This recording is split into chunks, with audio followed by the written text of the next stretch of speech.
it is, what it is. Y'all already know it is. It's one of the hosts, the big boss dog, K Poke through the door. We got Coach B up there, aka Brody on the hustle, and we got one of the originals, man. One of the originals for the Mind on Greatness podcast. I told y'all, man, Peso gonna be back on here, and he back on here. Jay Peso, man, how you doing, man? Matter of fact, just give a brief little, synopsis of how you been and what's your vision now moving forward for the Mind on Greatness podcast, man. Okay, first and foremost, I can't see y'all. That's normal, or if Yeah, this is a new thing, me and Brazil. Okay. So I'm not supposed to see y'all. Okay. Yeah. Do I have browser muted? But no, man. I've been blessed, bro. You know what I'm saying? Just continuing to work and climb in the industry that I am employed in, hospitality, specifically events and sports. We got the Rockets tomorrow. We're doing a lot of U of H games. Been giving me the opportunity to see a lot of sports up close, and led me back here ultimately with y'all boys, which I'm thankful for. And as far as moving forward, just getting ready to keep talking shop, keep talking sports with y'all boys, man. Starting off, I know we got the y'all see the Flash. You know what I mean? I know y'all see it. So I guess we could go ahead and start there. Just a quick CFP reaction. If y'all want to start with Project, you want to give us a quick take on what you thought about the CFP bowl championship games? First and foremost, welcome back again. Shout out to everybody. You know what I'm saying? Like me and K-Pope been saying for a long time. We work in two programs, two podcasts, Mind on Greatness and Clutch Factory, and also K-Pope himself is working Boss Hog. So it is what it is. But we back at it. We got Peso back, so let's get it. My reaction to the CFP is simple. I feel like they had a lot of early games throughout the playoffs. It was like, I don't think this matchup for anybody who does make it to the championship. I feel like some of the games were out of order. One side was kind of like you got to play through the gauntlet, and the other side was like, they should easily walk into the college football playoff championship. Definitely a few but at the same time, say it again. I said definitely was a few lopsided victories. For sure. Oh yeah. I was like, ain't no way this team finna stick with this team, but it is what it is. Those teams played the tails off throughout the season. They got where they were supposed to be. They earned the right. So shout out to the boys, those coaches, those staffs. Way to perform well in our first ever real feel like college football playoffs. But at the same time, I feel like next season they'll do a little bit better with it. For sure. What you think about K-Pope? Like what you saw? I actually like it, man. Kind of get that March Madness feel, you know what I mean? Yeah. And let everybody have an opportunity. I think the old college football model was the same teams. It was Alabama, it was Georgia, it was, and then they'll put like one Pac-12 team in there and maybe a Big 12 team. Well, now everybody got opportunity. You know what I'm saying? And I think that's what I like about it. I'm sorry. We gotta let them know. Man. But I had to get that off a few times. But in the first season of everything, there are little minor things that they need to correct. Kind of like what Coach B was talking about. When you sit there and you look at like some of the lopsided games early on, But it's the first season, they trying it out. So maybe next year they'll be able to analyze everything and maybe put some more competitive teams in there. Or maybe these teams, they step their game up, But other than that, like I said, I'm pretty cool with it. I like how it's wide open, if that makes sense. For sure. Like I'm looking at the bracket now. On our side, the Ohio State side, I feel like we had like a lot of the tougher teams, coming out first game on the road was we were at home actually when Tennessee came up to Columbus, and this SEC Big Ten team historically known, has been this big juggernaut, and you see the SEC ain't just not head and shoulders over everybody else like they once were. Like Ohio State, just to keep using them as an example, knocked off two SEC teams. You know what I mean? And then, but looking across on the other bracket, you did have some games that were kind of gave you that feel of when like TCU made it to the national championship a couple years ago. Just watching Notre Dame do what they did to like Indiana, and Penn State do what they did to like SMU, and then how Boise State got drummed out ultimately as well. But yeah, no, for sure. I definitely think and agree that it gives like a lot more teams the opportunity to take a bite at the apple. They will have to figure out kind of like this year how you had like I believe it was like a 3-4 loss Alabama team, kind of like fringe to get in. Do you want to like maybe consider putting them in over like some of these like lesser lost teams, but also lesser like battle tested, like a Indiana, like a SMU, like a Boise State? But I mean, overall, I think it were two great games. Notre Dame and Penn State fought down to the end. It was ultimately a field goal in the end. Whoever had the ball in the fourth quarter and turned it over ultimately is going to be who lost the game, and that's what happened. The Ohio State game, the same, just a defensive struggle until Ohio State was able to shake loose and really pull away in the end. But I'm excited. I was a little skeptical at first, but seeing how it played out this year, I'm definitely optimistic for the future. See who makes it back next year. And honestly, I'm kind of curious to see what Marcus Freeman is going to do as a head coach, if he's going to stay with Notre Dame or if he's going to chase the bag to the NFL. But I mean, just sticking with college. So do y'all feel like the introduction of the CFP has like as a matter of fact, we'll pause the CFP for right now, but like NIL, how do y'all feel like NIL has kind of like leveled the playing field throughout like college football, if at all? Yeah. I'll go first on this. I'm not gonna lie, they have definitely made it, relevant for everybody to start taking a look at every school, every option possible that comes across their plate. And I like that. It's not just everybody flooding Alabama. It's not just everybody flooding the Ohio State. It's not just everybody flooding Michigan. Everybody has an opportunity to go somewhere and strut their stuff, so to say. You get paid for it. You get a chance to play with guys. You get a chance to play with guys who you always like back in the day. How many characters probably were like, I wonder what would happen if that guy was my quarterback. I wonder what happened if, but now they have the option to say, all right, cool. I want to go play with this team. I want to go play with this guy. And they can leave, what I'm saying, so to speak. And I respect it because, as young men, women too as well. They play college sports as well and they deserve to be paid as well. But as young athletes, you want to have the opportunity to explore the option the way you should, because regardless of how you look at it, it's a job for those kids. And they got to go to school. They got to show up.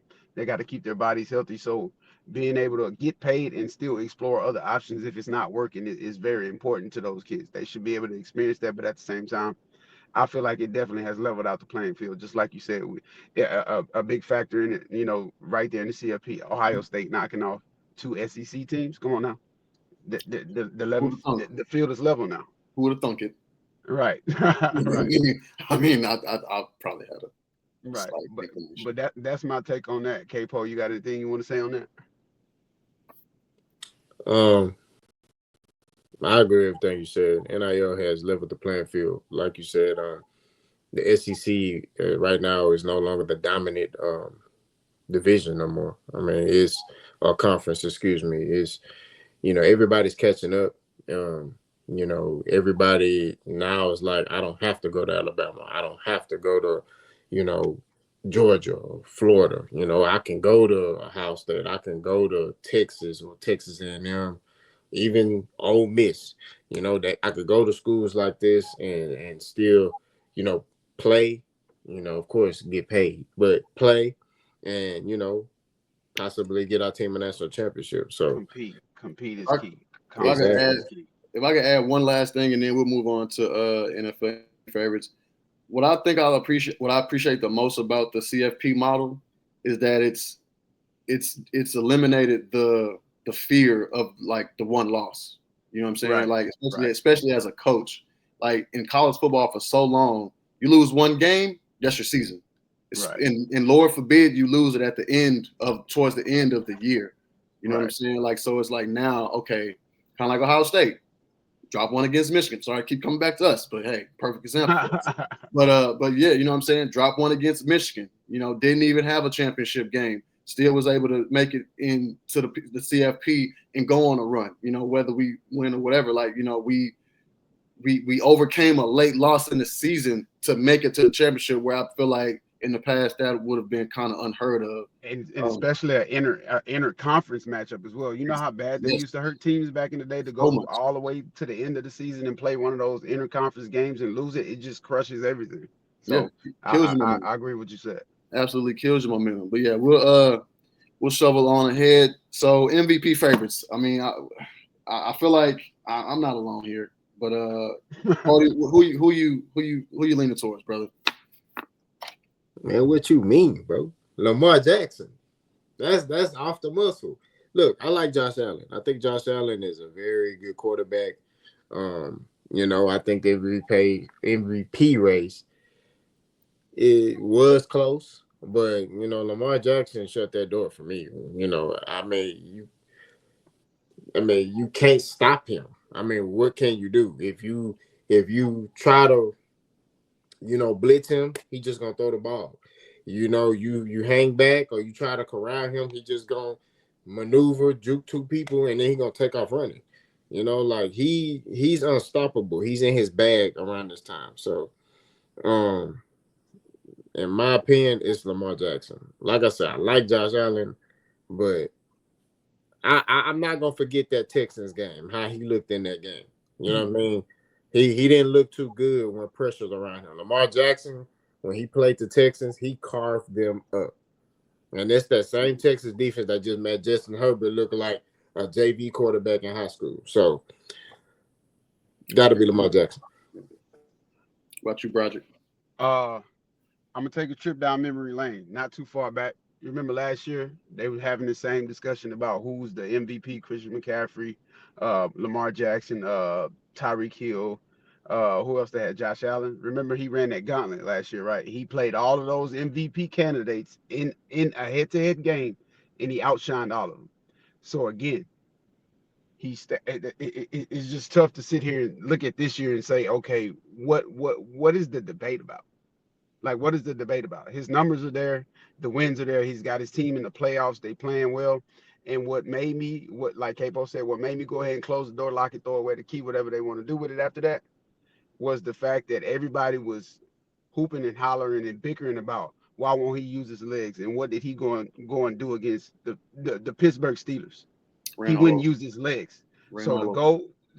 to have question marks and then go into a game like this and do that with his legs, along with being able to get a guy like Derrick Henry behind him to back him up. Like, come on now. Like, they won that game solely off of legs, the legs of the quarterback to start it off, and then he had his workhorse behind him to back him up. So it's like, if he continues that, like, what there's no question. He has his legs involved. He's definitely throwing the ball well. I think he's got 41 touchdowns and only 5 interceptions or something like that. Or I might have Four. it flipped that. Four picks. 4 picks. You know what I'm Four saying? picks. So that, come on now. Like, what are we talking about? MVP Lamar Jackson. Let's give it to him. Oh man, I call him Lamara with the aura. That's what I call him. You know what I'm saying? Just because it just sounds cool. But no. Looking at the numbers, dude, like Lamar Jackson, 41 TDs, 4 picks. Josh Allen, I hope these are updated numbers, but 28 touchdowns, 6 interceptions. I mean, Lamar Jackson got more rushing yards, total touchdowns. I mean, if you ask me what we're talking about, it's bias. Now, what kind Right. of bias depends on who you ask. Because in my opinion, it's not even. I mean, it's a competition. Yeah, sure. Saquon Barkley, Jared Goff has had a great year. Baker Mayfield's had a great year. 41 touchdowns, 16 interceptions for him.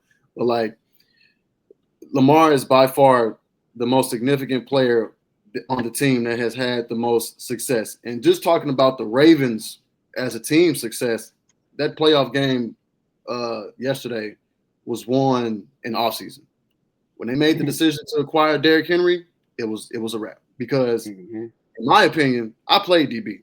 You know what I'm saying? And come playoff time, it does get a little bit colder. And when you see a refrigerator running at you at freaking 22 miles an hour, you're not in the biggest hurry to go tackle that bad boy. You know what I'm saying? And that's what I figured. Come playoff time, when it's cold, when the wind is cutting and the snow is blowing, nobody's going to want to tackle Derrick Henry, you know, at the end of the day.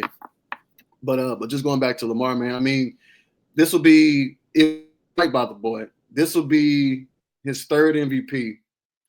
Josh Allen still hasn't won one. I guess, Broderick, what do you think that says about the narrative when it comes to Lamar Jackson's legacy as well as Josh Allen's if he does not win the MVP this year? If Josh Allen doesn't get one this year because of the type of guy he is one of those dual threat quarterbacks. He's going to have more opportunities, but at the same time, that percentage, that window is going to start to shrink because just as long as Josh Allen is in the league, Lamar is too.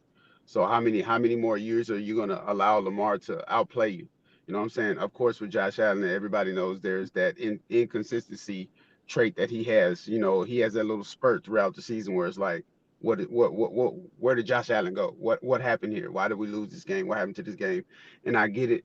This year he's working with a group of receivers to where it's kind of like hit or miss, but he did start finding his rhythm with what is his name? Khalil Shire.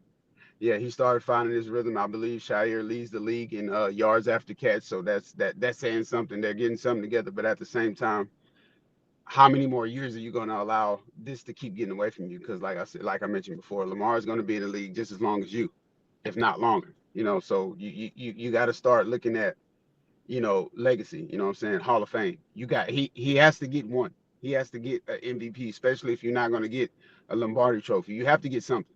You got to get something to get in there.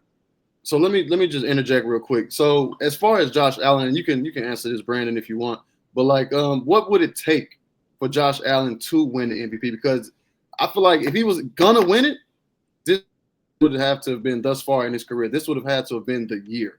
But I mean, he can always get better. He can always come out next year, throw for more yards, throw for more touchdowns, throw for less picks, keep the rushing maybe the same, maybe taper it off a little bit more. But like, what do you feel like he needs to do? Like, is it like a playoff thing? Like, does he need to win like a playoff game? Which is kind of crazy that they hand the MVP out after the playoffs has already started, allowing people to get some sort of like recency bias from the quarterbacks that are up for the MVP that are playing in the playoffs. Like Lamar Jackson, in my opinion, if Josh Allen would have lost today, which thank God he smacked the crap out of the Broncos, if he would have lost today, it would have been Lamar Jackson's MVP because all people would have seen was Lamar Jackson dismantle the Steelers, him and the Ravens dismantle the Steelers, and then Josh Allen and the Bills lose.